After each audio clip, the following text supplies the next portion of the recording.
I have 4 kids, I work full time, and we have a crazy, hectic life. I had gotten to the point, though, where I would come home from work and I would need to drink 2 or 3 cups of coffee or lay down for an hour and take a nap before I started running everybody around to all of their after-school sports and other activities. And I knew I had to make a change. And so I started going to the gym, which really helped, but that still wasn't enough. And I knew I really needed to address my nutrition,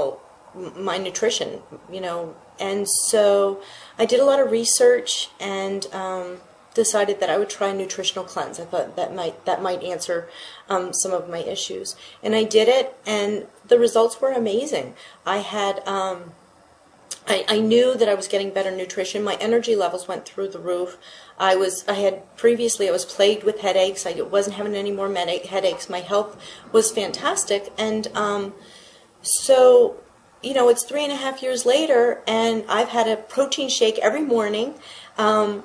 I started doing it just for myself, but now my kids all drink the protein shakes. My sons are down at college. They have their shakes with them. My daughter drinks a shake before she goes to school. And it's really been a lifestyle change for our whole family. Definitely a good one.